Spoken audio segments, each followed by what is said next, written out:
Hello and welcome to this new episode of Open Book Entrepreneur. I am really excited because today we have Brittney Hall here with us, all the way from Dallas, Texas, and she's the CEO of the revenue agency. So, Brittney, please introduce yourself to our Yeah. audience. Hey, yeah, thank you so much for having me.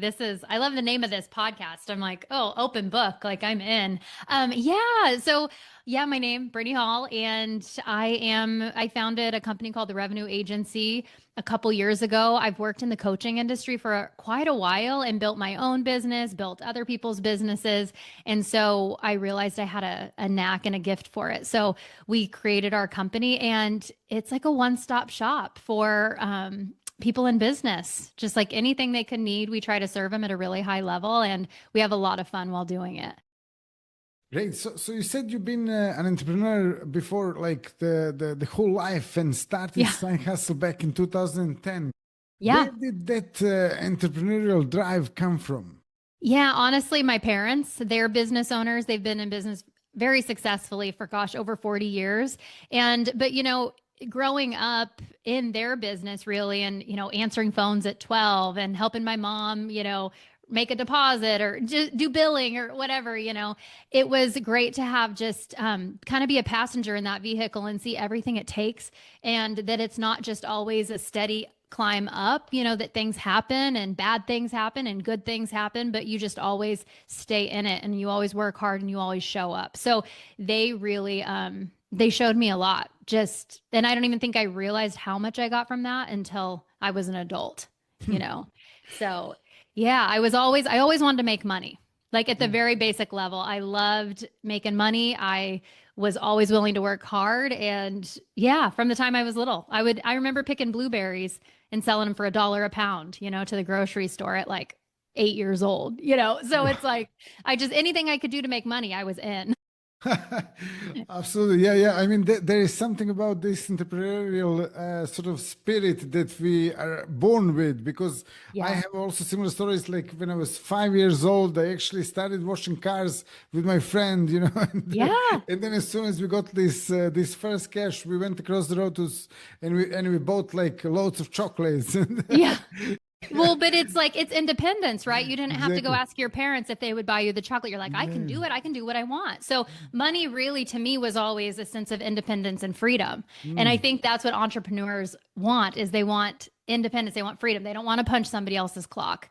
But they're willing to work hard, do whatever it takes. Yeah, yeah, yeah, So exactly. And going yeah. through all the roller coasters and stuff. But then also something really like that you sort of mentioned answering the phone when you were 12. Like Yeah. my father is a gynecologist, doctor gynecologist, and obviously he had the clinic at home, so I was Mm. sometimes answering the phone as well. Yeah. I got into many funny situations because sometimes patients were thinking that I'm my father. Oh, I Tell bet. me. I bet. Yeah. You're like, don't tell me No, about no, no, that. no, no, no. I'm not. That's my dad. So Yeah. yeah, so then you grew up watching your parents build the business over 40 years. How did that shape the way you think about leadership, business, and growth? Yeah, there was some stuff that I always really admired, and then there was stuff too where I was like, I don't think they are thinking outside of the box, on this. And I worked for my parents as an adult. My husband used to run my dad's company. So like we were very much in the business.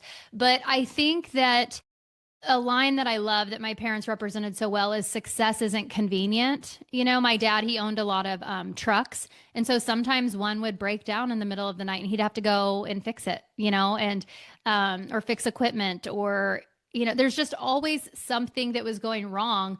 But it's like you're always willing to do the hard thing because it's worth it. And so I think that and just that they always showed up no matter what.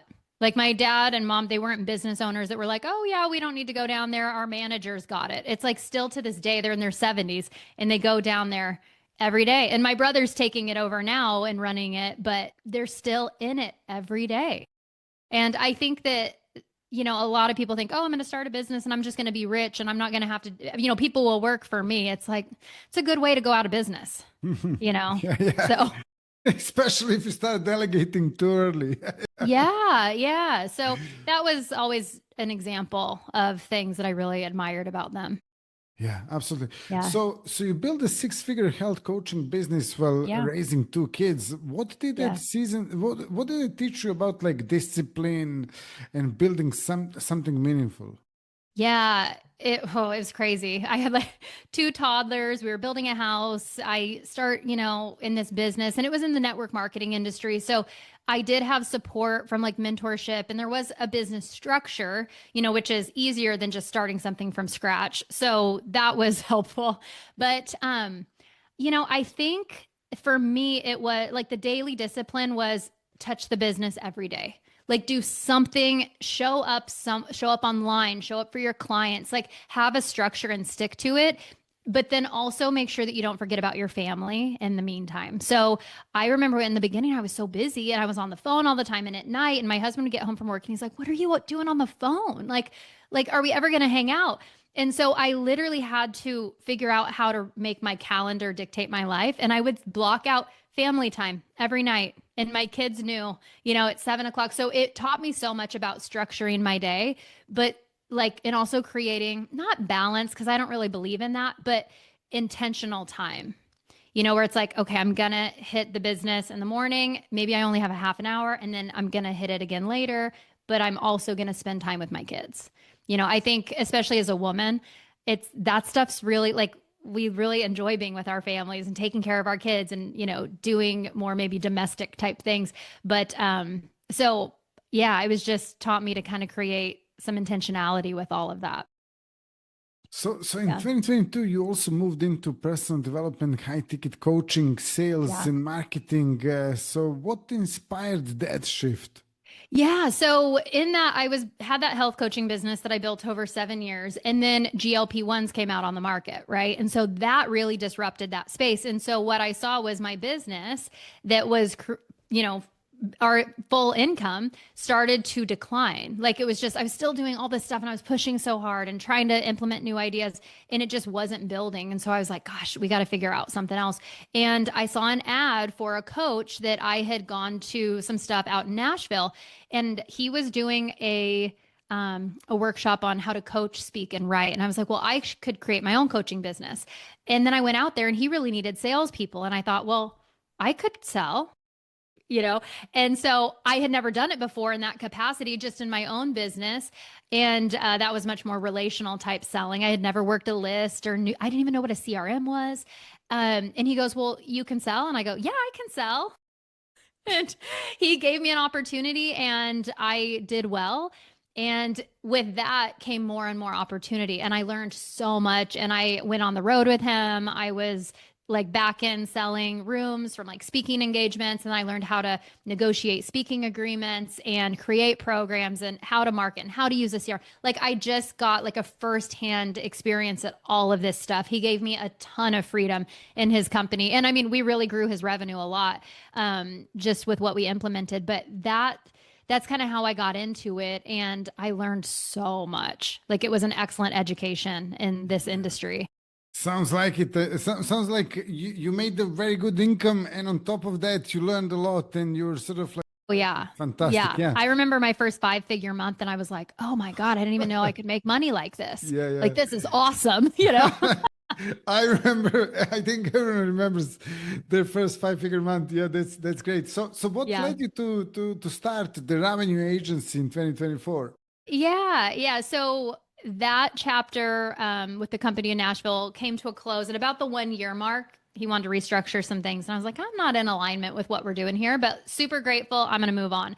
And then I went and worked with a coach that was more local to us, that had a really big name in the industry. And what I've noticed is a lot of coaches are incredible at coaching people. They're great speakers, they're great writers, they're influencers, but they aren't necessarily always the best business owners and leaders. And so what you see with that a lot of times is toxic work environments and just dysfunction and somebody who's leading the company that you're like, and that was really hard for me because I was like, I could do so much better than this. But what I saw is a gap in the marketplace. And so I thought, well, what if I took my skills and really, truly, I feel like it was God that because I was so frustrated with the culture at the place I was working with. And I was like, this has so much potential to be so good. But I can't affect change here. And so my husband and we always like work together in companies. We're a team. And I said, well, I think we're supposed to go build what we want to be a part of. And so we quit and we started our own company that next week. And we went and started looking for our first client. And I was like, I want to work with the good guys. Like, I want to help the good guys grow and I want to help them make millions of dollars. And I also want to make, a good chunk of money versus like a little piece of the pie. And so that's how we got started. Wow, great. Yeah. So who do you help with the revenue agency and what problems do you help them solve? Yeah, so we have a team of three of us that are like experts in what we do. So my expertise is really in the coaching industry and online brands. I really understand like what somebody's gift is and like what they coach and how to package it, meaning like how to present it to the marketplace and how to price it and how to market it and then how to go make money with it. That's what I'm really good at. And so that also, though, a lot of times you need a lot of different resources. Like you need a website, you need a CRM, you need social media, you need all of that. So our company bought out another company, somebody who was a colleague of mine, and she had a huge marketing and branding company, but she was just so burned out doing it by herself. So we said, well, why don't we buy you out? And then she came and worked with us. So she's an expert at all of that stuff, SEO, all the things. She's incredible at it. And then my husband, he is very much operations and like how to actually run a business, like how to run a company, like all the things that come along with that. So he also, he'll work with business owners as almost like a fractional COO. So that's his wheelhouse. So we kind of cover the gamut. Fantastic. Yeah. I think Yeah. I can see this picture for sure. And also, you're known from simplifying execution and turning complex ideas into scalable systems. So, what do you Yeah. think many businesses so, what do you see that many business owners basically overcomplicate when trying to grow? Yeah, sometimes in the beginning, I have a theory that in the beginning of a business, like if you're just kind of starting out and say you're not really making like at least $20,000 a month yet, which to some people that would be like, whoa, that's incredible, but that goes pretty quick. Like meaning like that money can be spent quick. Yeah. It's like $20,000 doesn't go as far as it used to. But up until you get to about that point, I think the number one thing that people need to focus on is sales. Well, marketing and sales. Like you have to be marketing yourself and you have to be closing deals because the only thing you really need is you need revenue. And then when you have enough clients coming through your systems, you can go, okay, where is the bottleneck in my systems? And then we really need to implement good systems. We need to create some automation. We need to create like the deliverability, like make it easy for the clients, make it less manual on the owner. So I believe that that's the stuff that comes after that, like $20,000 to $30,000 mark. Sometimes sooner, if you're just like by yourself and you're like, I just need like a CRM with like some really simple automations to onboard people. Like that's a simple system. But the clients that I've brought on that are like in that more like $20,000 to $30,000 a month range, a lot of times their systems are all over the place. They're paying for stuff they don't use. They're paying for stuff they don't need. So usually when we come in that capacity, we save money right away. We cut from the bottom line because we're like, you don't need this stuff. We're going to make it more efficient. And then we come in and implement things. And then I really help them grow the revenue. Because the thing is when you're inside of your company, you can't see it, because you're so attached to what you're doing. And so that's how we work with people like one-on-one. And then I realized there was a big gap for people who weren't making that kind of money yet, but they really needed to learn how, like they needed to learn how to build that revenue. So I started a weekly coaching group that's very low cost. Every single Tuesday I teach to like solopreneurs to really help them increase their revenue to that, get to that $20,000 a month mark. Great. So what's your goal for your business for the next 12 months? I really want to 5X our revenue. That's like a personal goal. But to do that, obviously we need to work with more people, right? So my biggest goal is just letting more people know how we can help them. I think that we take what we do really seriously because I know how hard people work for their money. And there's so much in this online space of people making big promises and then they don't deliver on it. They talk a great game at the beginning and then they like really peter out, like they don't do what they say. Everybody has stories about that, whether it's a marketing person or a sales guy or an ads guy or a website person, everybody has these horror stories. And so I just want to let people know that like there are good people out there that really want to partner with you. And I believe that we're one of the few, and so we just need to get our name out there more so more people know about us. Exactly, yeah. And speaking of that, like, where can people connect to you and how they can find out more about what you do as well? Yeah. So the revenueagency.com, exactly like it's spelled. That's our website. There is a contact form on there. You can email info@therevenueagency.com. That's probably the best way. Also, like follow me on social media. I work all my own accounts. So if you DM me on there, I will see it. I will answer. Yeah. So, but probably the website's the best place. Great stuff. Yeah, I mean, anyone watching us, you can check out the links in the description of this episode to connect to Brittany as well. And then, yeah, if you have any question, if anyone has any questions for Brittany or me, you can ask them in the comments. We'll be more than happy to actually answer those. And thank you all for watching and listening to this episode. If you liked it, drop us a like, subscribe. And Brittany, thanks a lot for, I really, really enjoyed this episode. And yeah, I want to watch it again. And I think we created a great energy as well. And thank you for sharing your story and your tips as well. Yeah. Thank you so much. Absolutely. All the best. Bye bye.